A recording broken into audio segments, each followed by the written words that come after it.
What's good, everybody? Welcome to Outside the Playbook. With the NBA season right around the corner, I linked up with the eye test to do a 30-team breakdown, going division by division, making our picks for MVP, NBA Finals, and more. But before we get into that, thank you for watching, and make sure you hit that subscribe button and click the bell to get notified every time Outside the Playbook drops new content. He's heating up.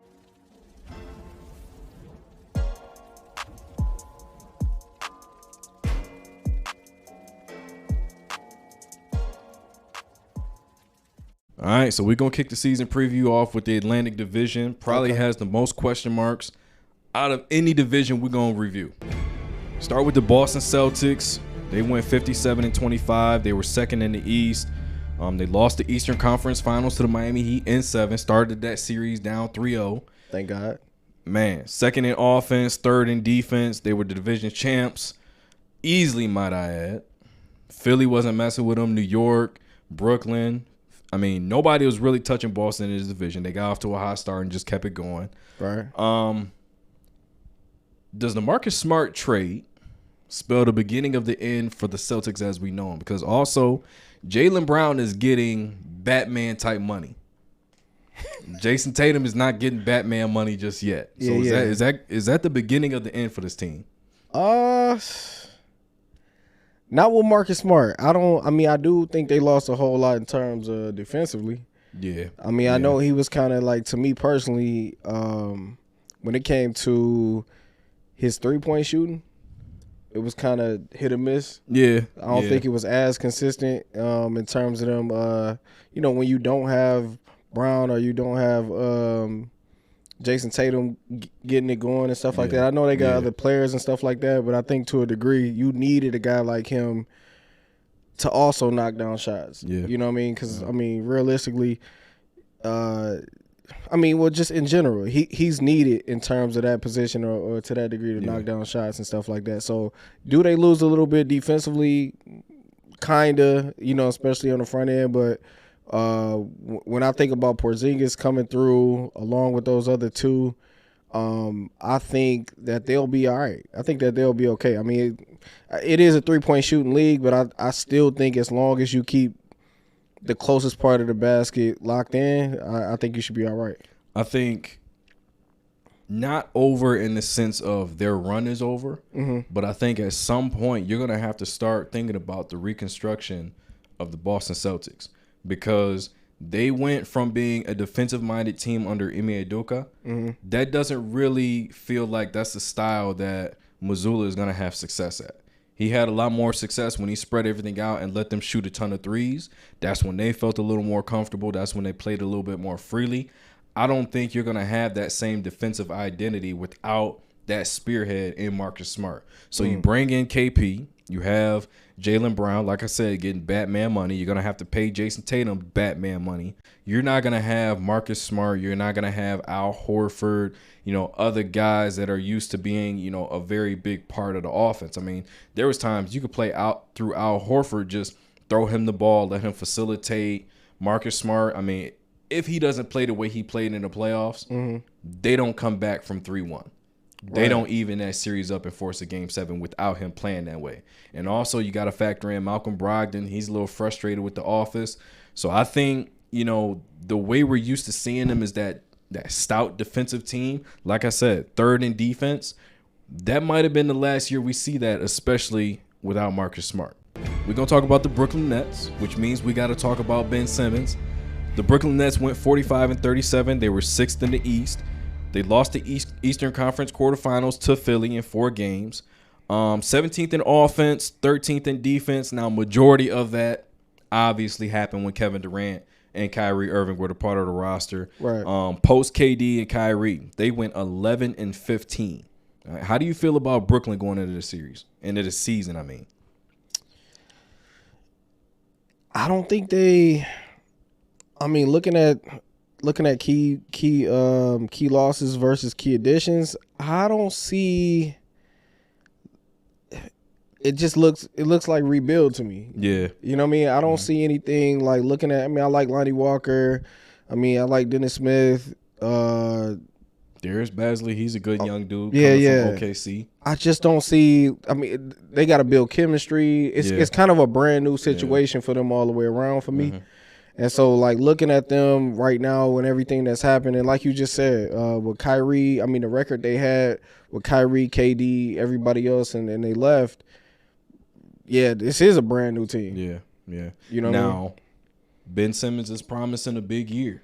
Do you think he can make them a playoff team? No. Because you look at the versatility that they have. I mean, obviously, you know, we're going to say no because without those two individuals, they were not a real playoff team. Right. All right. So they barely stayed in the fold.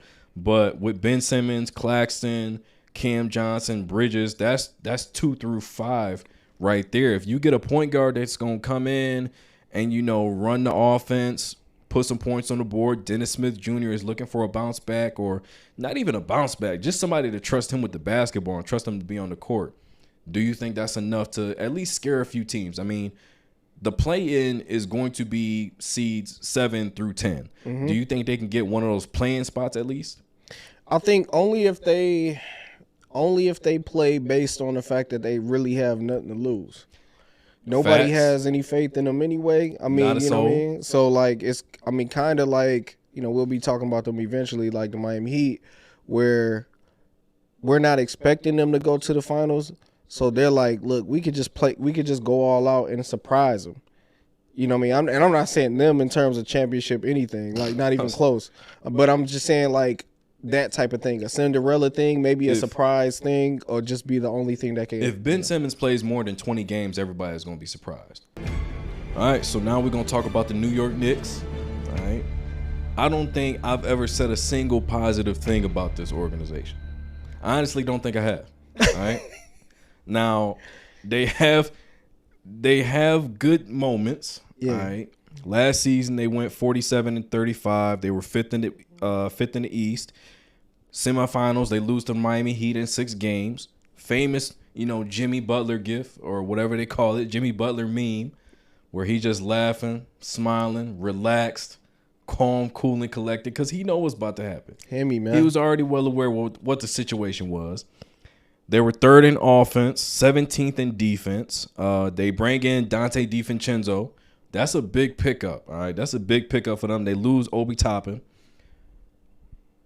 Which superstar do you think they need to add to their roster? Now, mind you, if you're bringing in a superstar, you're going to lose out on RJ Barrett, Julius Randle. You're going to have to get rid of one of or both of those guys. Like in a perfect world, or are you talking about just... I mean, it's not a perfect world. We're talking about the Knicks. Yeah. So the world in general. Yeah. In what world do you see another superstar being added to this roster where you got to give up one or both of those guys? Because you got DiVincenzo, you got Josh Hart, right. You got Jalen Brunson, the Villanova connection. You got those guys on your roster. Do you say, you know what? Let's pair RJ Barrett with Zion Williamson, send Julius Randle back to the Pelicans? That might be the only situation I can think of where this is going to shake things up for the Knicks. I can see the connection, the Duke connection again, but I feel like even with Zion, like I know that like he's having little issues, little back and forth in terms of him coming back in, whatever's going on with the organization, but they still believe in him. Yeah. So I feel like he still has pieces over there that are clearly way better than whatever's going on with the Knicks. Not to mention, dude, it's more fun to beat the Knicks. It's more fun to they've become that team, and like even Knicks fans, shout out to New York, man, but like even they know people come there to drop 40, 50 on them. You know what I mean? That's become the popular thing. Let's talk about the Philadelphia 76ers. Brotherly love. 54-28. They were 3rd in the East. They went to the Eastern Conference semifinals. They laid an egg to the Celtics in 7 games. They were 4th in the offense, 8th in defense. I don't even want to call this a key loss. I just want to congratulate them on firing Doc Rivers. They bring in Mo Bamba. They bring in Patrick Beverley. They bring in Danny Green. Is this smart to try and bring James Harden into camp after all of the events that took place this summer. First, him going back and forth with Daryl Morey, then him asking for a trade. Is it smart to bring him into training camp? I think so. I think so only because, I mean, James does want to play. I mean, I do believe him when he says. Does he? Does he? From a literal standpoint, yeah. From a mental standpoint, I'm not sure. James Harden wants to play basketball October to March. He want to play basketball as in dribble, shoot, pass. October to March. October to March. That's the only time we go see James Harden play. Right. In April, yeah. We're just gonna see, James Harden get out there. James. Whoop. Right. Throw it to Joel Embiid and hope something good happens. And I say that for both of them, man. As much as I love both James Harden and Embiid, bro, they regular season guys. You know what I mean? To me, I mean, they've proven themselves to only be that in my eyes. Honestly. Danny Green, I can't lie to you, I'm only happy about Danny Green in terms of key additions. Not Pat Bev? No, not as much. I think Pat Bev, in terms of, I mean, his game, of course, his energy, yeah. You know what? I take it back. I'll say Danny Green and Pat Bev. I don't know what'll happen between. Well, him and James Harden are close. Pat Bev is the greatest, and I'll say this, and I go on record. I have no problem saying this whatsoever. Okay. All right. People might go in the comments. They might hate me for saying this. Pat Bev is the GOAT. He's the greatest of all time for playing games. He's the greatest playing player of all time. Okay. He's undefeated. Shout out Pat Bev. Like I ain't knocking Pat Bev. I love Pat Bev. He's the playing GOAT. I love Pat Bev. That's why I'm like, I'm gonna switch it up. I'm gonna say Danny Green and Pat Bev, and I'll say that strictly because of the fact that Pat Bev talked about him being close with James Harden. Yeah. And I think that. Honestly, I do think Pat Beverly will be the reason that he will want to play again, and that mixed with, all right, I got me another shooter in Danny Green. Yeah. I've been seeing Danny Green like really. I mean, his reputation. He has reputation for shooting, obviously, but he's really been grinding, like pause on, off the court. You know what I'm saying? In terms of his shooting and everything else. Yeah. But I honestly think them two. I mean, everybody else is everybody else. They've proven themselves. Tobias Harris, Embiid, and I mean proven themselves, meaning like we know what to expect with those guys. Is what I'm saying. Tobias Harris has proven that he was the wrong decision over Jimmy Butler. Every time Joel Embiid look at Tobias Harris, he probably just want to sock my man. He probably just want to sock my man every time. Walking down the hallway, like when Shawn Michaels was walking down the hall. Yeah. Stand. See, I just kick stand. Yeah.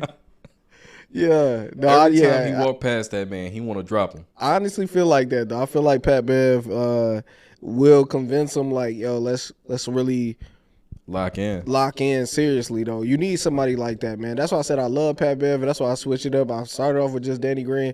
I do think Danny Green and Pat Beverly. I love Montrezl Harrell, Mo Bamba, but I don't think they convince anybody like less work. No. I think Pat Beverly does that for sure. And the thing about this team is Joel Embiid, he already got his MVP. Yeah. So now he's in the territory that Joker crossed into, Giannis crossed into, Steph, everybody else. As soon as they got the MVP, they're like, all right, cool. Now what's next is obviously a championship. Facts. Toronto Raptors, 41-41, 9th in the East. They lost the play-in to the Bulls. They were 11th in offense, 12th in defense. They braided, oh my goodness. I was about to say it. All right, they got Dennis Schroeder, Jakob Poeltl, and they bring in Grady from Kansas. They lose Fred VanVleet to Houston, and they fire Nick Nurse. Right. Now, I don't agree with the firing. Honestly, I look at guys like Pascal Siakam, OG Anunoby, Scotty Barnes, and I look at that team and I say, when are we going to put the onus on the players to just play better? But that might be just me. Is it time to start a full rebuild around Scotty Barnes? You know what? I think so. Personally, I'll give it one more year, man. I'm gonna be honest with you. Dennis Schroeder, he just came, from the World Championships. MVP. He's in a different level of confidence right now coming in. Yeah. I like Jakob. We saw Grady do whatever Grady did. You know what I mean? Coming through and everything like that. Yeah, pause on that. And and so pretty much, I feel like even though they lost that's a crazy bar. Even though they lost Van Vliet, you know what I'm saying? Even though they lost Fred Van, I feel like the additions made them actually a way better team than I thought they would be. Honestly. I think the problem with this team is they don't know who their leader is. Okay. Because if you look at the way they play, they don't know if, all right, was Van Vliet the guy? Yeah. Was Pascal Siakam the guy? So until somebody can come into that locker room and make sure, and I think Dennis Schroeder is going to make sure that happens, that there's a specific pecking order to the offense and how things are ran through a certain player. Yeah. And then defensively, Schroeder's a dog. And we've seen that in the Olympics. He was attacking people off the dribble. But defensively, he was playing guys, the way we see college basketball played. Yeah, he definitely had a chip on the shoulder. Relying on your quickness, discipline, being in their grill 94 feet, right, and then relying on your help defenders to communicate to you and stuff like that. That's going to be a plus for Toronto. But I think the biggest impact is going to be offensively. He's going to make sure they know who's 1A, 2, 3 in the pecking order. Yeah. And I feel like that team as a whole, especially with Fred Van gone, outside of who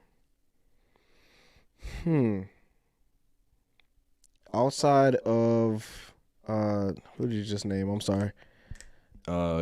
Schroeder, Precious, Siakam. Precious, and Siakam. Outside of them two, everybody else seemed like and even Scotty Barnes. Outside of those three, I think everybody else is coming in as workhorse guys. Yeah, like blue collar guys. I mean, I know, like I said, Dennis Schroeder just came off the World Championships and everything like that.